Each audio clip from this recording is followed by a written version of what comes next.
Vacate your engine room. Vacate your engine room. We're prepared to subject you to disabling fire. Oman সাগরে আন্তর্জাতিক আইনকে বুড়ো আঙুল দেখিয়ে ইরানের দুটি নিরীহ তেলের ট্যাঙ্কার জব্দ করে আমেরিকা ভেবেছিল তারা তেহরানকে হাঁটু গেড়ে বসতে বাধ্য করবে। পেন্টাগন ভেবেছিল তাদের এ জলদস্যুতার সামনে ইরান ভয়ে চুপসে যাবে, কিন্তু তারা জানত না তারা ঘুমন্ত সিংহকে খোঁচা দিয়েছে।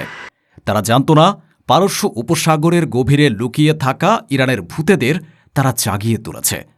এর জবাবে ২৪ ঘণ্টাও পার হওয়ার আগে বিদ্যুৎ গতিতে এমন এক পাল্টা আঘাত হানল ইরানের সেই ভূতেরা, তাদের কিংবদন্তিতুল্য নৌ কমান্ডো ইউনিট SNSF, যা দেখে থরথর করে কেঁপে উঠেছে ওয়াশিংটন থেকে তেল আবিব। আমেরিকার ৩টি অতিকায় বিমানবাহী রণতরী এবং ১৬টি ডেস্ট্রয়ারের বিশাল সামরিক ব্লকেডের মধ্যেই তাদের নাকের ডগা থেকে SNSF ছিনিয়ে নিয়ে গেল ইসরায়েল সম্পর্কিত দুটি বিশাল কার্গো জাহাজ। ইরানের বিপ্লবী গার্ড বাহিনীর ঘোষণা ছিল বরফের মতো শীতল এবং ইস্পাতের মতো কঠিন। আমেরিকার জলদস্যুতাকেও একই ভাষায় জবাব দেওয়া হবে। কিন্তু প্রশ্ন হল, ৩টি বিমানবাহী রণতরী এবং ১৬টি ডেস্ট্রয়ারের এক দুর্ভেদ্য ব্লকেট ভেঙে কিভাবে ইরানের SNSF দুটি জাহাজ জব্দ করে নিয়ে গেল? হরমুজের নিয়ন্ত্রণ ধরে রাখা ইরানের এই দুর্ধর্ষ কমান্ডো ইউনিট SNSF আসলে কারা? কেন তাদের নাম শুনলেই বিশ্বের সবচেয়ে শক্তিশালী নৌবাহিনী মার্কিন নেভি ভয়ে পিছিয়ে যায়? SNSF দ্বারা আক্রান্ত হওয়া MSC ফ্রান্সিয়েসা এবং ইপামেন্ডোয়েসিস এই দুটি জাহাজের আসল পরিচয় কি, এবং কেন ইরান প্রতিশোধের জন্য এদেরকে টার্গেট করল? আর সবচেয়ে বড় প্রশ্ন, তিনটি এয়ারক্রাফট ক্যারিয়ার এবং অত্যাধুনিক F-35 যুদ্ধবিমান হাতে থাকা সত্ত্বেও আমেরিকা কেন হরমুজ প্রণালী ঘিরে ফেলতে পারছে না? SNSF-এর কোন সে গোপন কৌশল বা ভয়ঙ্কর অস্ত্রের সামনে মার্কিন নৌবাহিনী বারবার পালাতে এবং পিছু হটতে বাধ্য হচ্ছে? হরমুজের এই ভুতুড়ে রাজাদের আসল পরিচয় এবং তাদের প্রতিশোধের শেষ দেখতে ভিডিওটিতে একটি লাইক দিয়ে শেষ পর্যন্ত আমাদের সাথেই থাকুন। এই নাটকের সূত্রপাত হয় যখন মার্কিন নৌবাহিনীর ৫ম নৌবহর ভারত মহাসাগর এবং ওমান সাগরে টহলরত ইরানের দুটি তেলের ট্যাঙ্কার আটক করে।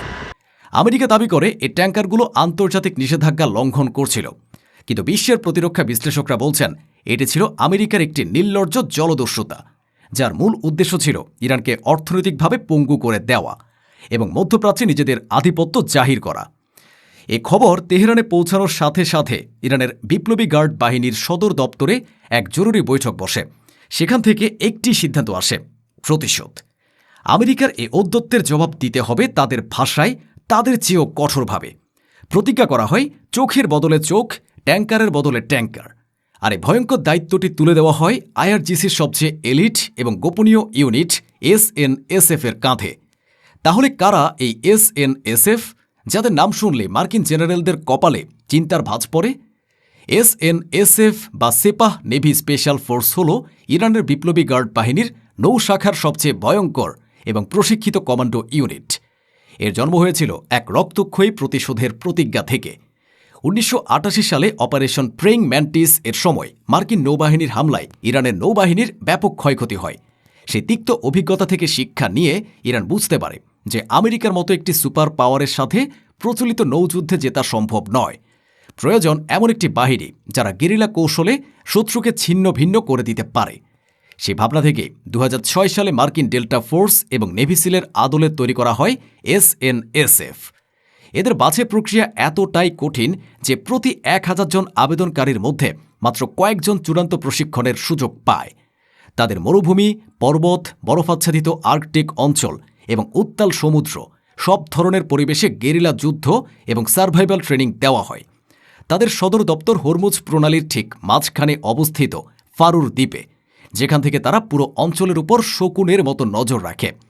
আমেরিকার ট্যাঙ্কার আটকের খবর তেহরানে পৌঁছানোর মাত্র কয়েক ঘণ্টার মধ্যেই ফারুর দ্বীপের সেই গোপন ঘাঁটি থেকে রাতের অন্ধকারে বেরিয়ে আসে SNSF-এর কয়েক ডজন মস্কিটো বা অ্যাটাক বোট।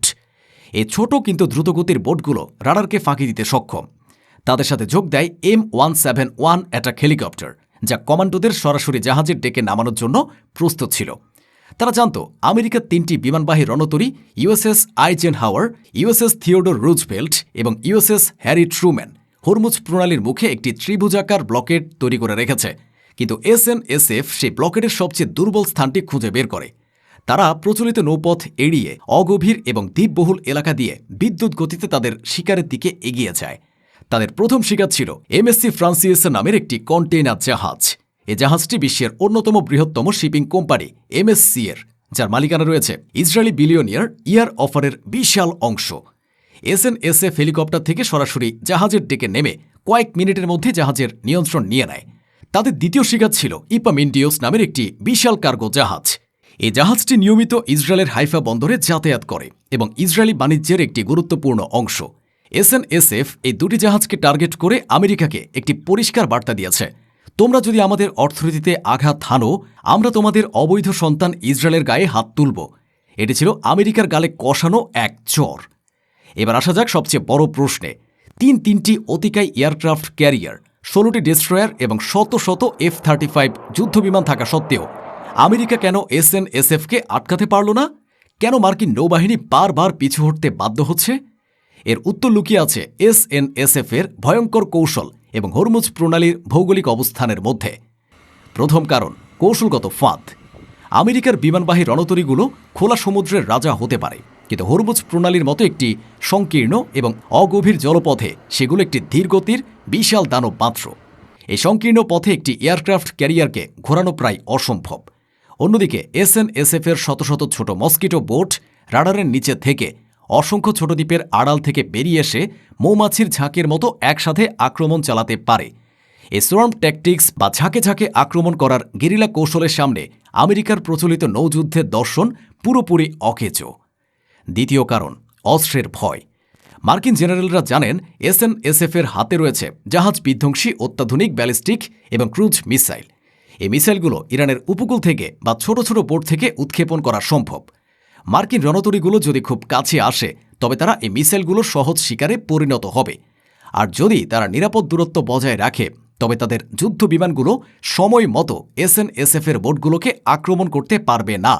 এসএনএসএফ আমেরিকাকে একটি নিখুঁত চেকমেট পরিস্থিতিতে ফেলে দিয়েছে, যেখান থেকে বের হওয়ার কোনো পথ খোলা নেই।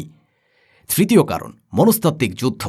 গত কয়েক বছরে এসএনএসএফ ব্রিটিশ এবং মার্কিন জাহাজ জব্দ করে নিজেদের এমন এক ভয়ঙ্কর খ্যাতি তৈরি করেছে যে মার্কিন নাবিকদের মনে তাদের নিয়ে এক ধরনের আতঙ্ক কাজ করে। তারা জানে এসএনএসএফ মানেই সাক্ষাৎ মৃত্যু।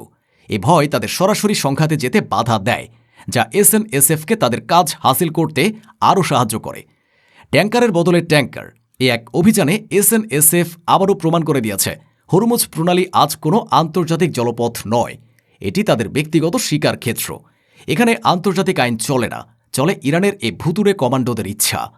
আমেরিকা যে ঔদ্ধত্যের খেলা শুরু করেছিল, ইরান এবং তার কিংবদন্তি তুল্য এলিট ফোর্স এসএনএসএফ সেই খেলার নিয়ম বদলে দিয়ে চূড়ান্তভাবে শেষ করেছে। তারা দেখিয়ে দিয়েছে শক্তি শুধু আকারে হয় না, শক্তি হয় কৌশলে, সাহসে এবং প্রতিশোধের প্রতিজ্ঞায়। এখন প্রশ্ন আপনাদের কাছে, আপনারা কি মনে করেন ইরানের এ চোখের বদলে চোখ নীতি একটি সঠিক এবং সাহসী পদক্ষেপ? এবং এসএনএসএফ এর মতো একটি বিশেষায়িত কমান্ডো ইউনিটি কি একবিংশ শতাব্দীর নৌযুদ্ধের ভবিষ্যৎ, যা বড় বড় সুপার পাওয়ারের অহংকারকে মাটিতে মিশিয়ে দিতে পারে? কমেন্টে আপনার মতামত জানান, কারণ আপনার মতামতে ঠিক করে দেবে আগামী দিনে সাগরের বুকে কে রাজত্ব করবে।